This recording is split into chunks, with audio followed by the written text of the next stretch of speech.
Well, greetings. Greetings once again, brothers, sisters, in the one that we know as Jesus, the one that we know that came to expose and reveal what we're in the middle of and what we need to do. The teachings that he gave us are life-changing, life-giving, life-affirming, and what's necessary to be able to rise above and to walk out and to walk through. It's amazing how many people try to claim Jesus to give their own thing validity and to give their own personal agendas relevance and credibility. But you can't claim Jesus as your own without walking in the truth of what is and what was. Here's the thing. Jesus is truth. So if you're going to pursue or accept or use him as your connection point, as your validation, well, then you better be on the path of truth. And the thing about the path of truth is the truth doesn't change. So therefore, if you are on a particular track and you find something out and now your alignment, you need to recreate, you need to readjust because now you've got better, more clear information, then you align yourself with that which has been clarified because that is the point and the path of truth. And if you don't want the truth, if what you want is your own personal agenda, your own personal pain, your own person, because there's a lot of people that identify with their pain. There's a lot of people that identify with a victim mentality. There's a lot of people that identify with the construct that's been given to them by somebody else, which allows them to actually have meaning and validate their own agenda of where they want to be. So, there's a lot of people that actually don't want the truth.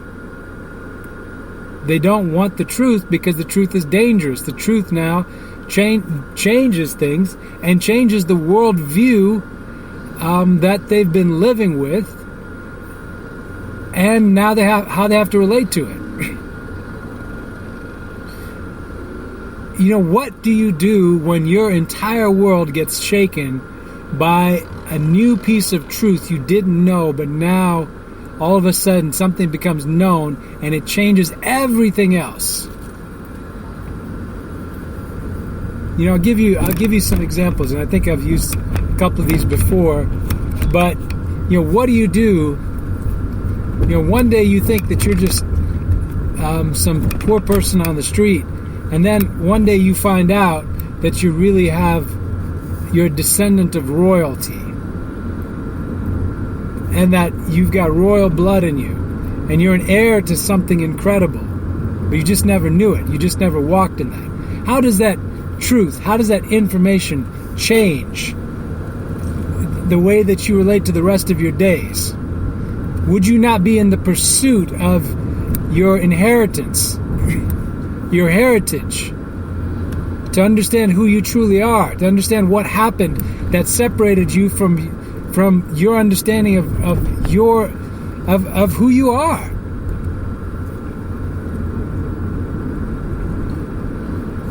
What would you do if you had accepted, here's another one, what would you do if you've accepted a victim status only to find out later that the very information you based your victim status on was fraudulent and you believed a lie, and you now had to defend a lie because you believed a lie? Now what do? Do you adjust? Do you change? I tell you what, there's a lot of things in history that are not what actually happened. There's a lot of things in history that are, in fact, just the narrative of the people that had the power to be able to write it. For me personally, just because I've had the chance to be in a lot of different countries, on the ground during times of a lot of change and upheaval and turbulence, and I've known firsthand what actually happened, and I've known firsthand how things are in the end recorded compared to what actually happened. So I know from myself that there's a lot of things that are out there in modern day history that are recorded one way, but the actual facts of the matter are very different. The actual facts of what really took place are very different. So if that's the case, in just my own understanding, my own reality, my own experiences, well, how about then the last 100 years, 500 years, 1,000 years, 10,000 years, 100,000 years? How do you know what you know to be true? You know, I'll tell you one thing that's happened for a lot of us. We go through life, and along the way we meet people that we like, we meet people that we trust, and then in the process of walking a journey with them, they present some information to us, and because we like and trust them, we now take information that they give us and they share with us in good faith, and now that may become part of our own story. But where do they get it from? How do you know what you know to be true?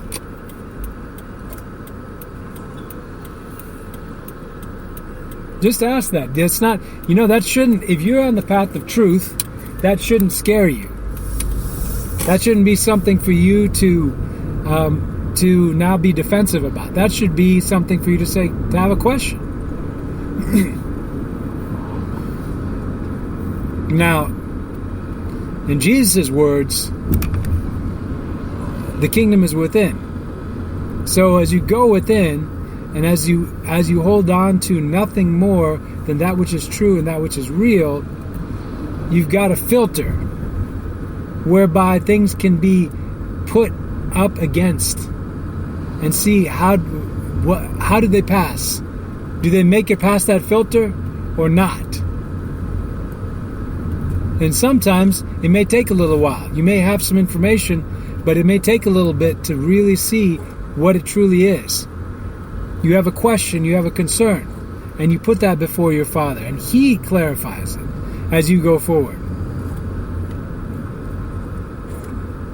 Because in the end, why would you waste your life in a lie? A lot of us do.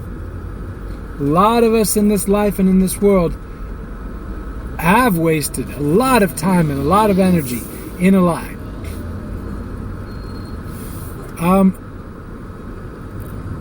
What are the things that are important?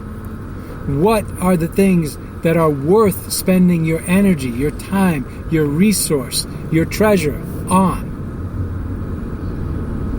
Where have we been deceived? Where have we been misled?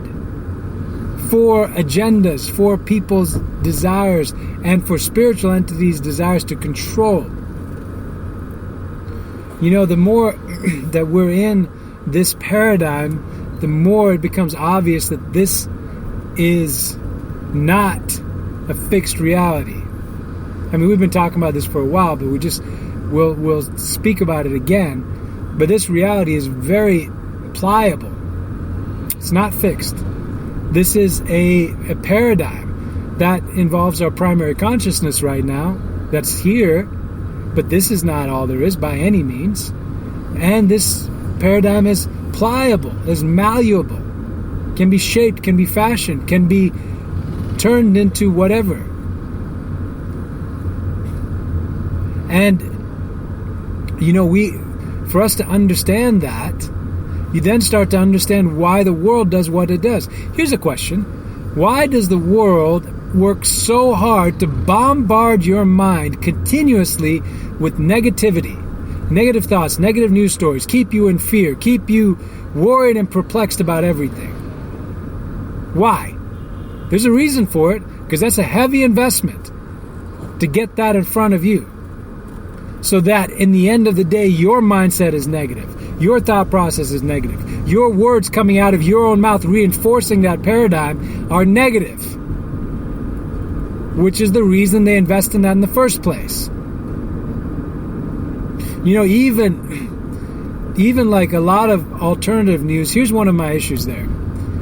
Alternative channels.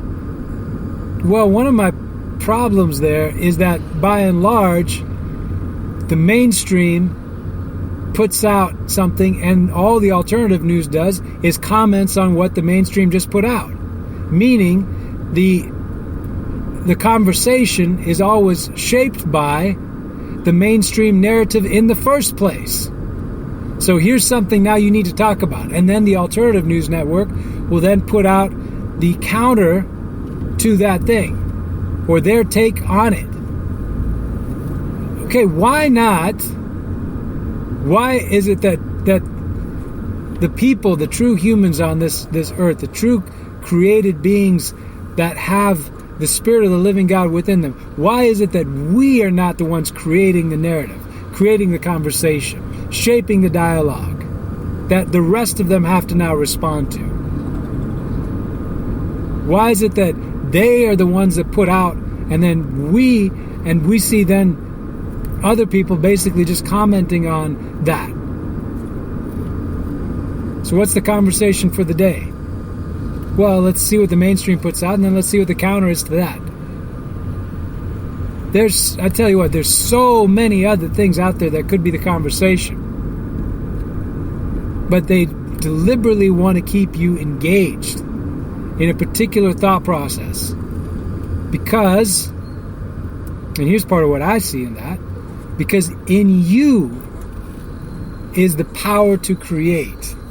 Because you've been made in the image, the likeness, the fashion of the living God. And you have in you the creative power to make.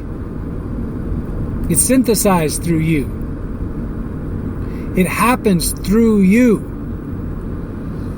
So when you allow them to hijack your consciousness and your thought process, now what they do is they synthesize their reality through you. By your free will and by you giving it your default to them. Listen, when we've had 20 on 20, what have we done? 20 minutes once a month since 2015. What's happened as a result of just a deliberate, targeted, intentional engagement by people with the Spirit of the living God inside of them, coming together and combining together and engaging together on something very specific and for one purpose and one purpose only, which is to see the fulfillment of an end. We want to see an end to the system of slavery, an end to human trafficking in all of its different forms. But that's the only reason we get together. That's it. And what have we seen? Well, we've seen the world change dramatically as a result of that. We've seen a wave of light come in and expose all these things that were hidden in darkness. We've seen incredible upheaval on and in the side of the enemy that has been firmly entrenched for thousands of years from just what we know of. All these things now being upended, uprooted. Incredible. And that's because, and as we've been faithful in one thing, and just one specific thing, that has changed the conversation. That has changed the narrative. That has changed public policy. That has changed government engagement. That has changed business spending. That has changed the priorities of nonprofit organizations around the world. That has changed economies.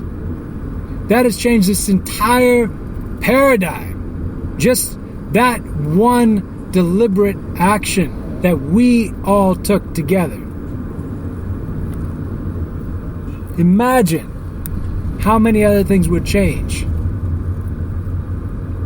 Imagine what else could happen and take place. Well, why don't we stop imagining and start taking action? You know, the thing that shifted things was when we took action. Was when we took a deliberate step together in faith, trusting the way that our Creator was quickening us and leading us by His Spirit, compelling us within, and the end result of it, and it's not concluded yet by any means, but has been some incredible things that have taken place. But we had to make our step. And part of our step has been just to show up.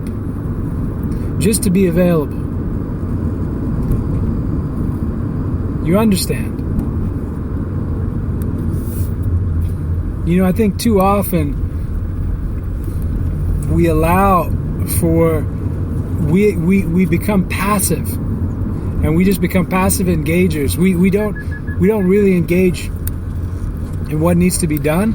We just kind of get shell-shocked into a corner and just wait. And you know what? Sometimes you just got to get up and just make a move. And do the thing that you can do. Maybe you can't do everything, but do the thing you can do. You know what? Fine, you got to huddle up in a ball on the ground and cry. Fine, go ahead. But once you're done, get up and ask yourself, what's the one thing you can do to change the situation? To change things. Just what's one thing? Do that one thing. You need to get up early in the morning, get up early in the morning. You need to stay up late night, stay up late night. You need to write somebody, you need to call somebody, you need to talk to somebody, you need to change something. You need to get out there, you need to stay home. I don't know what it is, but ask, what is that thing that you can do? And do it. Take a step. You know, this kind of just wait and see, keyboard warrior kind of thing, listen. Take a step. Take a deliberate action. And as you do that, other things are going to unfold. We've talked about this before. The walk of faith. What is a walk of faith? It's just one step after another. You just take a step. And as you take a step, you take the next one. And you'll take the next one. And then pretty soon you figure out you're walking. Just take that step in front of you. Deliberate. Do it on purpose. Because the world has set up this whole thing in this program as a containment. It's a containment field. It is designed to trap you and to trap your primary consciousness and get you engaged in stupid and frivolous things. And to get you to waste away your attention and your focus while they create and synthesize through you that prison system for other people. And you can remove your consent. You can make your choice.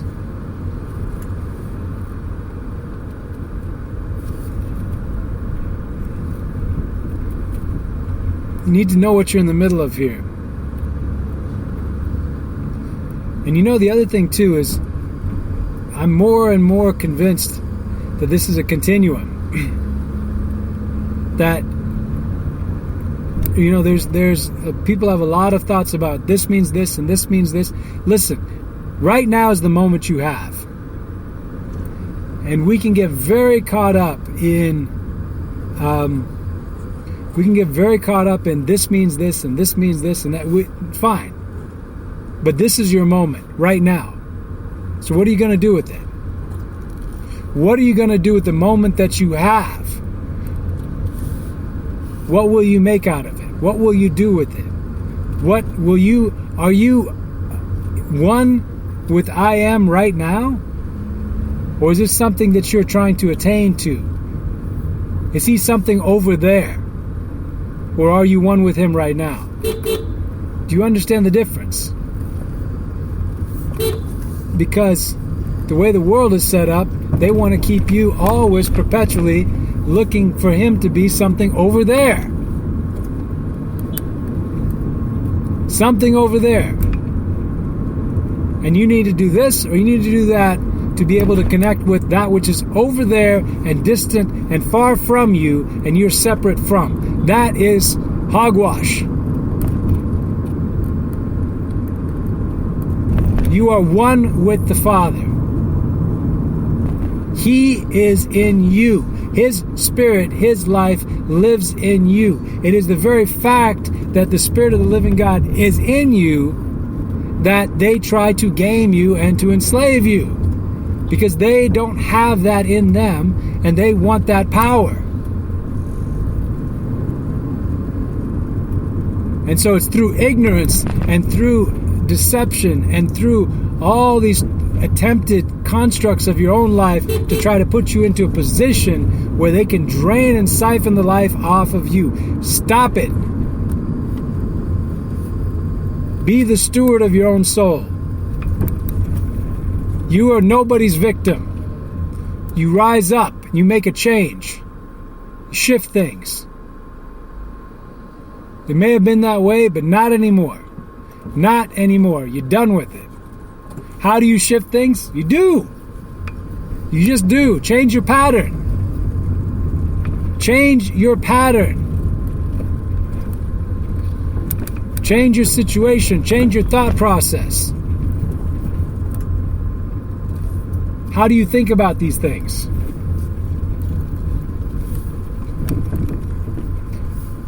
Realize that you have everything in you for victory.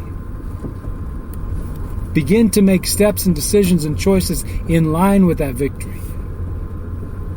You've got the power to create. So create. Move in that. All right. Bless you. Bless you, bless you, bless you. You can always drop us an email, faithmix@gmail.com. Always like to hear from you guys. All right. Bless you. We'll talk to you again sometime soon. Bye.